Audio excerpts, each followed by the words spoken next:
My name is Jessica. I am 25 years old. I am from Italy, and I live in a small town with my parents. Our town is quiet and beautiful, with small streets, old buildings, and friendly neighbors. I like my town, but I always dream of something more. I want to see the world and have new experiences. I want to study in New York City.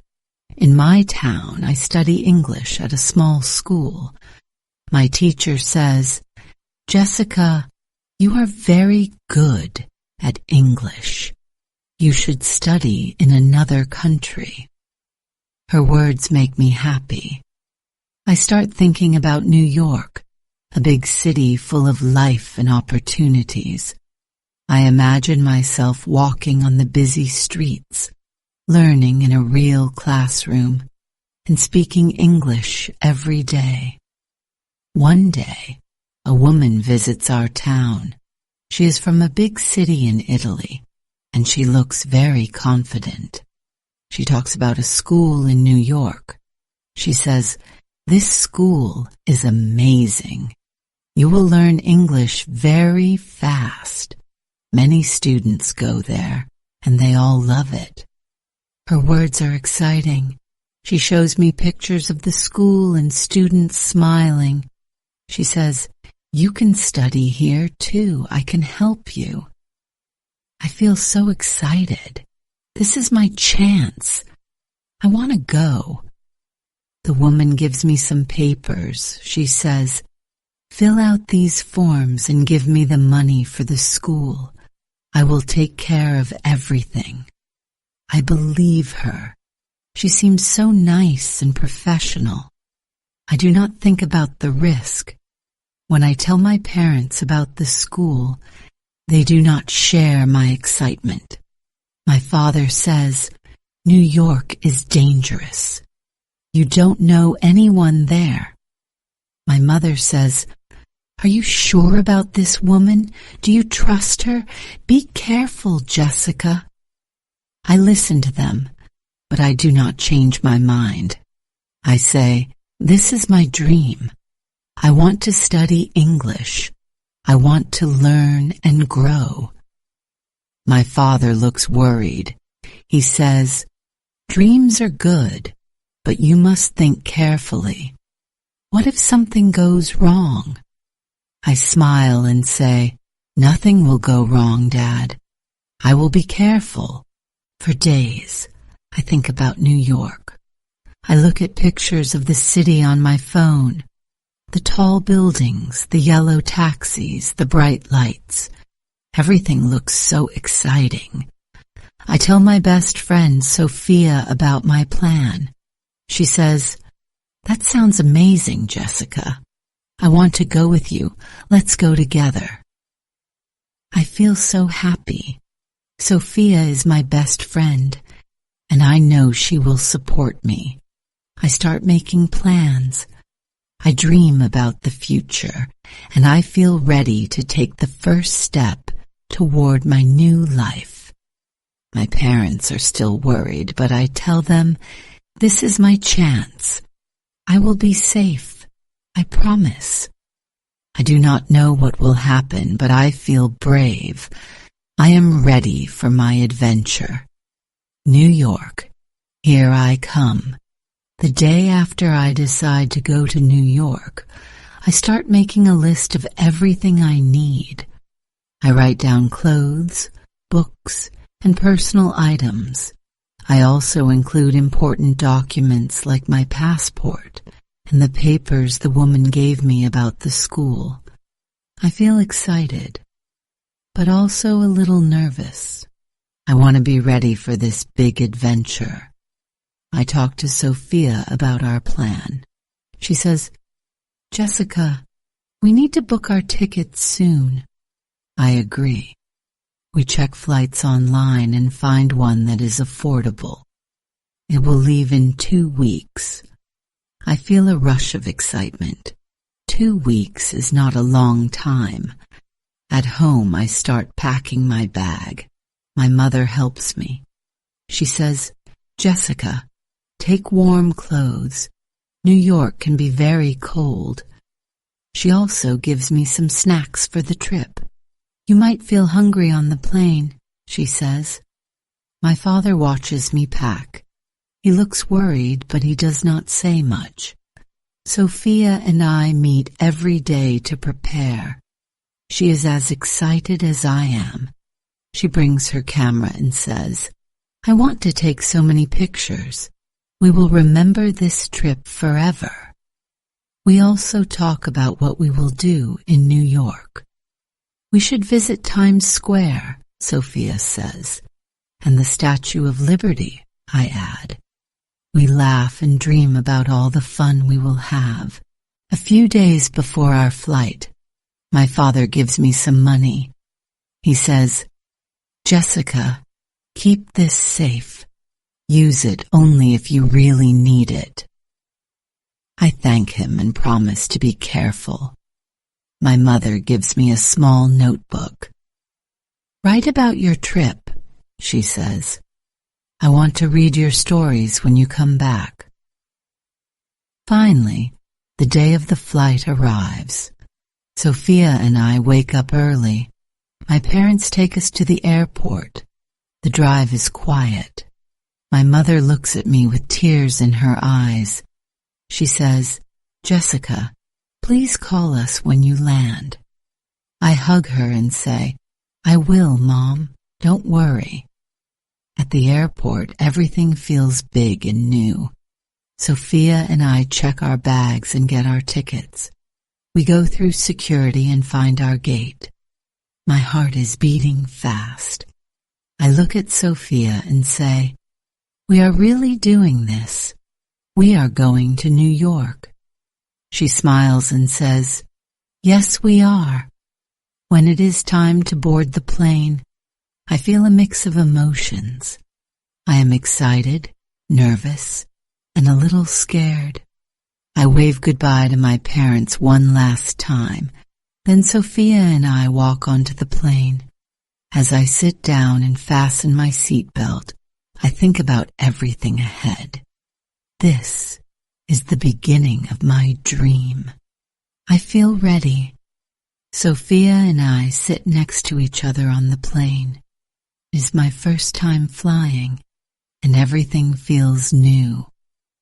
I look out the window and see the airport getting smaller and smaller. The plane lifts off the ground, and I feel a mix of excitement and nervousness. We are really going to New York, I say to Sophia. She smiles and says, yes, Jessica, this is the start of our adventure. The flight attendants bring drinks and snacks. I take a small sandwich and some juice. The food is not bad, Sophia says, laughing. We watch a movie on the small screen in front of us. It is an American movie with English subtitles. I try to follow along and read the subtitles. This is good practice, I tell Sophia. She agrees. After the movie, I look around the plane. People are reading, sleeping, or talking quietly. The sound of the engines is loud but steady. I feel calm. I take out my notebook and write a few lines. We are flying high above the clouds. The world looks so small from here. I can't believe I'm going to New York. Sophia and I talk about our plans. What do you want to do first when we arrive? Sophia asks. I think for a moment. I want to see Times Square.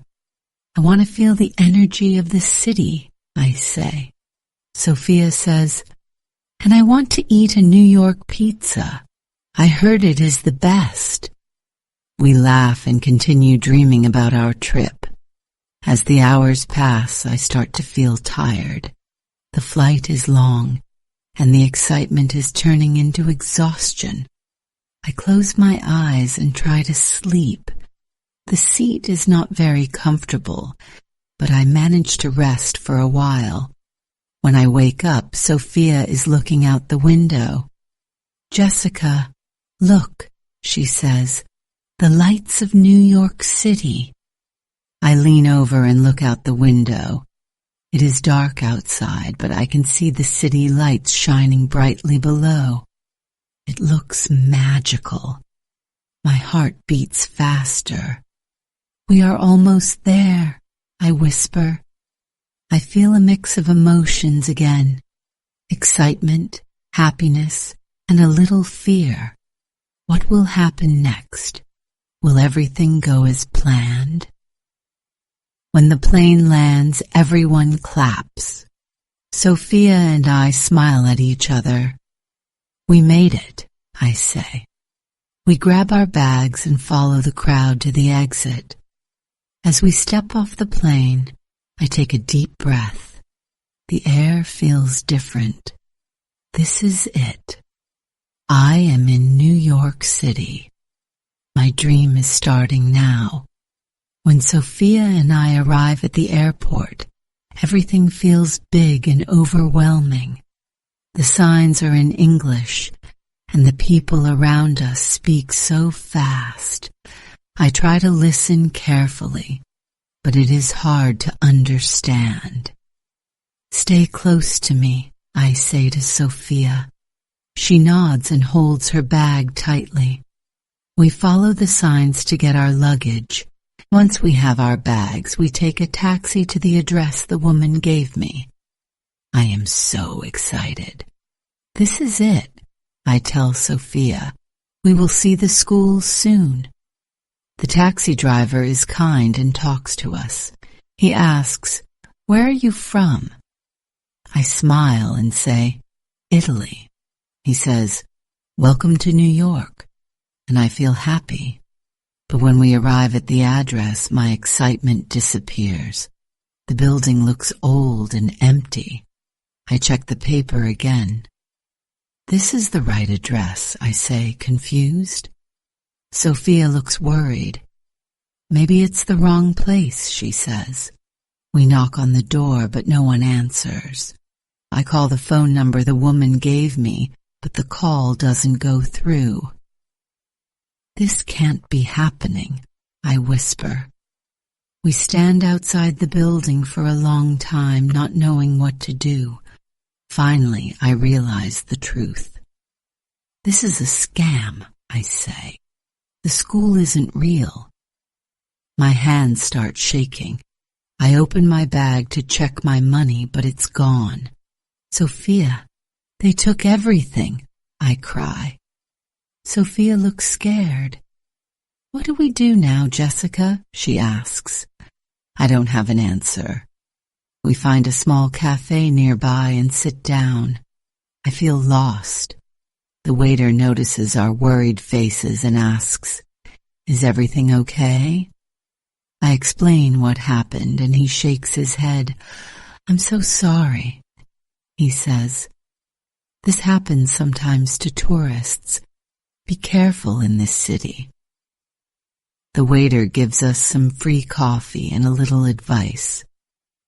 "There's a cheap hotel down the street. Maybe you can stay there tonight," he says. I thank him, even though I feel embarrassed. Sophia and I walk to the hotel, but when we ask about a room, the manager says, "We need payment up front." I try to explain, but he doesn't listen. "No money, no room," he says. That night, Sophia and I have no choice but to sleep in a small park. It is cold, and I can't stop crying. I think about my parents and how they warned me. "Why didn't I listen?" I whisper. Sophia tries to comfort me. "We will figure it out," she says, but her voice sounds unsure. As I lie on the hard bench, I stare at the dark sky and feel completely alone. I left home with so many dreams, but now I don't even know what will happen tomorrow. For the first time, I feel afraid of New York City. The morning after our night in the park is cold and quiet. Sophia and I sit on a bench, trying to think of what to do next. I feel tired and hopeless. Jessica, we need help, Sophia says. I nod. She's right, but I don't know who to call. The only person I can think of is my father. With trembling hands, I take out my phone. I stare at the screen, unsure if I should call him. I remember his words. Be careful, Jessica. New York is dangerous. I feel ashamed. What will he say? What if he is angry? Sophia touches my arm. It's okay, just call him, she says softly. I take a deep breath and dial the number. It rings, and my heart pounds. Finally, my father answers. Jessica, is that you? He says. His voice is calm, but I can hear the worry in it. Tears fill my eyes as I start to speak. Dad, something bad happened. I explain everything. The fake school, the stolen money, and spending the night in the park. My voice shakes, and I can barely finish my sentences. My father listens quietly. When I finish, there is a long silence. Then he says, Jessica, why didn't you listen to me? His words feel like a knife in my heart, but I know he is right.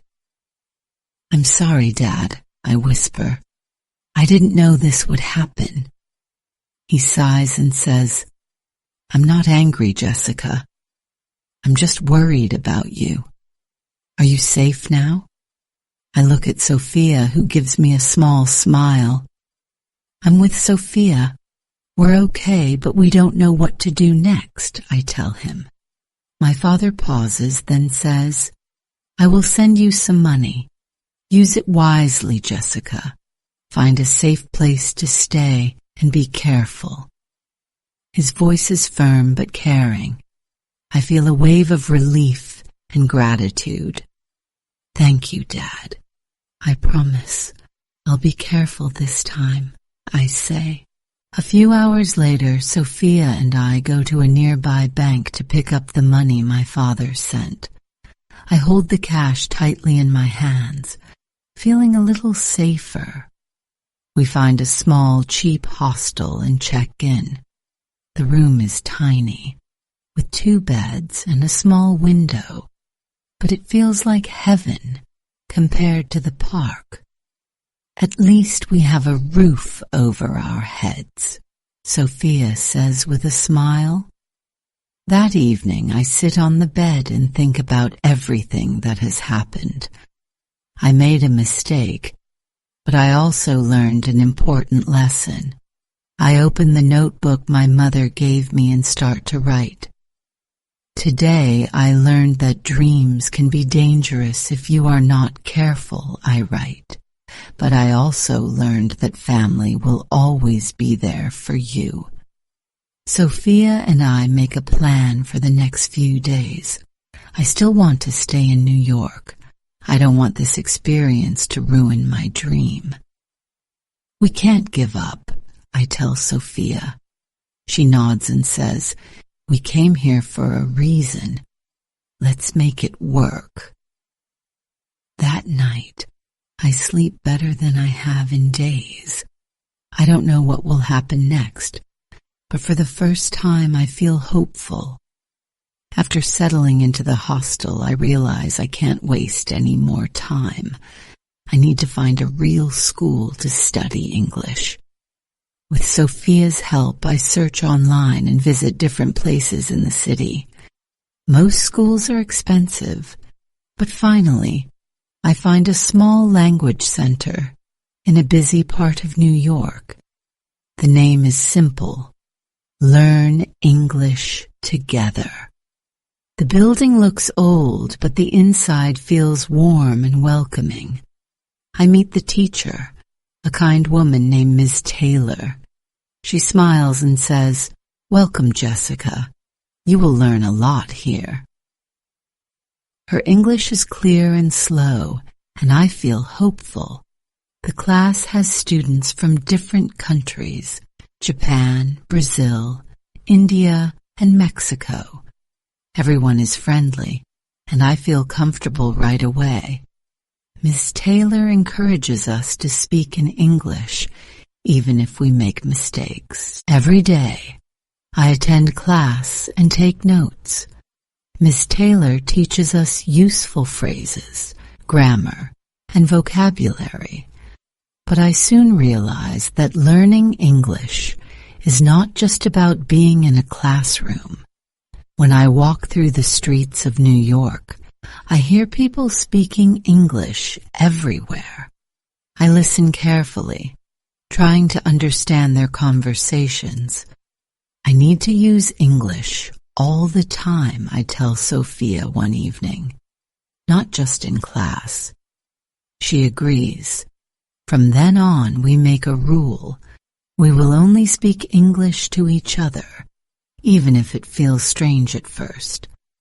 At the hostel, I talk to other travelers and practice simple sentences. Sometimes I get stuck, but people are patient and kind. As the weeks pass, I start to make friends from my class. Maria from Brazil teaches me funny expressions in Portuguese, and I share some Italian phrases with her. Hiro from Japan is shy but very good at grammar. He helps me understand things I don't know. We study together at a nearby cafe, where I also practice ordering coffee and food in English. Little by little, I feel more confident. One day, while walking through Central Park, I meet an older woman who asks me for directions. At first I panic, but then I manage to explain where she needs to go. "Thank you, young lady," she says with a smile. I feel proud of myself. Months go by, and my English improves. I can have longer conversations without feeling nervous. I write an email to my parents and tell them about my progress. "I am okay now," I write. "I learned a lot from my mistakes. New York is hard, but I am stronger." My father replies quickly, saying he is proud of me. His words mean so much to me. One evening I walk alone through the city. The streets are bright with lights, and people are everywhere. I think about everything that has happened since I arrived. The scam, the struggles, and the lessons. I smile and say to myself, this is just the beginning.